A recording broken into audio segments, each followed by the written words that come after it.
So in short, that the exchange we've been speaking with is HTX. I think some people guess that. In general, that they ask for a fee, but not crazy. So we kind of agree to that. I mean, for the past few times of listing, I mean, of course, some people may think it's not big enough, but we always think that the progress is the progress for Whitebit and for Kraken USDT trading pairs, and now for HTX. If they ask for a fee that we deem as reasonable, we will actually pay for it. I think that, I'm not sure if many of the community understand this, but it's actually true that KASPA is a very developed and very new chain. It's UTXO model, and it's 10 blocks per second now. So it's actually presented a lot of challenges for exchanges to integrate on this new chain. Some of this cost may actually be covering their developer expenses. Let's say if they have two or three people work for a month, or 1.5 months, that's actual costs. So yeah, so that's why it takes a lot longer. I can see a lot of times that HTX exchange teams is asking questions to code our stuff, and other KASPA core people in the group chat saying, hey, they have these bugs, they have these issues, they want to. Yesterday, I think they were talking about the orphan trees or history or something like that. I'm not an expert on those. So yeah, I think things are in progress. We also approved their so-called budget for listing. So that should happen,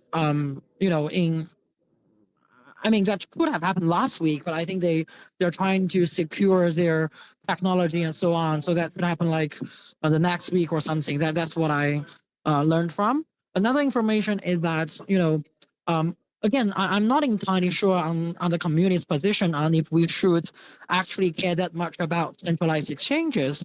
Hey guys, welcome back to another CryptoPumpz video. That was Yoni talking at the start. He was on Blockchain Banter last night, and I only got a chance to listen to it today while I was working. So he explains that HTX is the exchange. We've heard that there's going to be a KASPA listing. It was supposed to be last month, but then I heard it's probably going to be at the start of this month. And you could hear Yoni say that was HTX, and they have agreed a listing fee that looks like the KEF are going to pay. But they haven't paid it yet, so nothing's set in stone yet. So he said they've agreed the fee, they're going to pay it, and he thinks they haven't listed it yet because they have to get all the technicals in to line up for KASPA before they can list it. So HTX is like it's in the top 10 crypto, not too bad. So yeah, that's the one that's coming, and we'll see how that affects price. And well, it's always good. It's a stepping stone, as Yoni says, to the bigger exchanges. But we can have a look at the KASPA price here today. We did have a nice rise. We pumped 6%. At one stage it was up 12%, but we dropped back down again. We are starting to turn back up here again, so hopefully it'll rise again. And that's seemingly all due to Vanguard. They opened up ETFs to their 50 million clients today, Bitcoin ETFs. So Bitcoin went up, and kind of, Bitcoin's the OG and everything else follows. I think they might have had XRP and some other ones as well. So in 2024, Vanguard CEO said they will not offer Bitcoin ETFs. And in 2025, Vanguard offers Bitcoin ETFs to 50 million clients.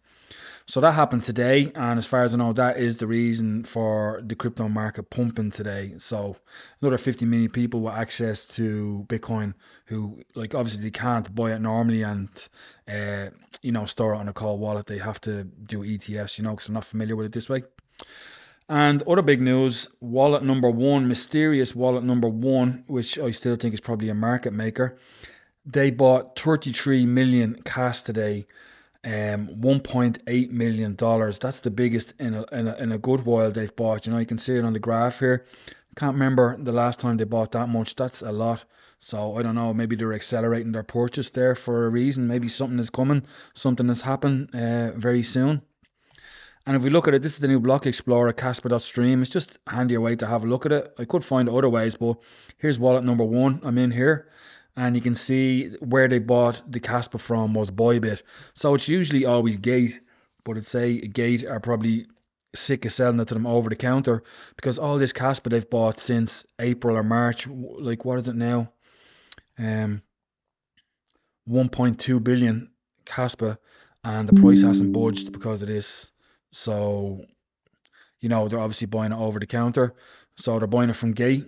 I guess, over the counter, and maybe they're starting to run out. As I had a post up there saying whoever they're buying over the counter off is eventually going to run out, and they're going to have to buy it on the spot market like everybody else, which will raise the price, which they don't want. But now they bought it from Bybit this time.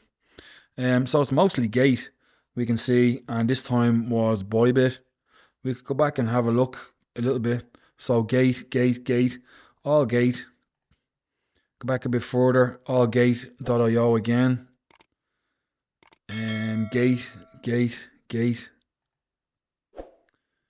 So you can see their majority, there's Bybit there. So the majority of them are Gate, but the odd time they buy off Bybit.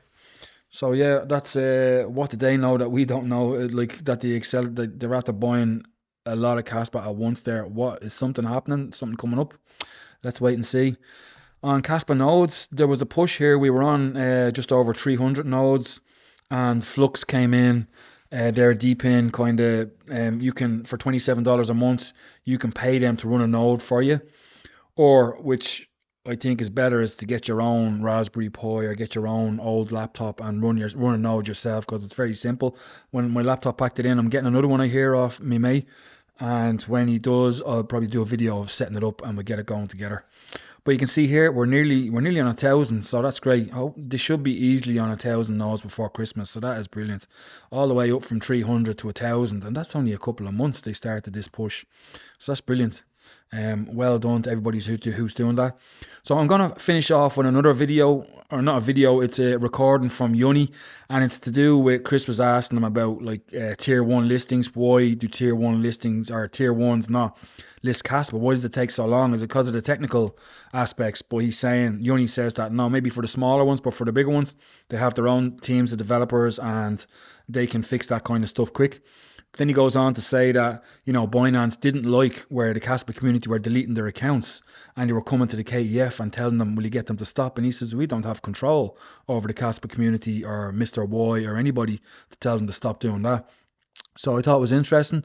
So maybe it is worth deleting my Binance account, but it's just a pain in the arse having to set it up again. And, if they do list KASPA eventually, But yeah, that's the end of the video. Hang on for the recording from Yoni.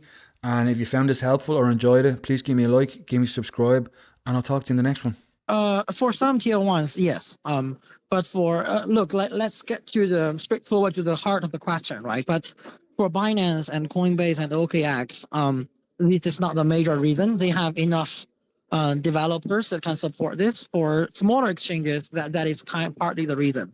The thing is, I can do like a 40 minutes talk on why tier 1s are reluctant or what are the major resistance there. But just to be concise, they don't feel that they get enough interest, given the fact that a lot of the KASPA community members might already be the users of Coinbase or Binance. And that's why actually that's quite interesting, like sarcastically, when there is this delete your accounts and Binance movement by the community, it actually works. Like Binance people try to message us by saying, hey, can you help control the situation? And we're like, look, we have no control over either Mr. Y or the naturally formed, the spontaneous KASPA community. We cannot help with that. But back to the topic. So they feel like, usually a new chain should be able to get the new KYC users, and KASPA with not being seen as a new project, that they feel like they're not getting the new users. So there's actually some strategy that we sometimes can work around to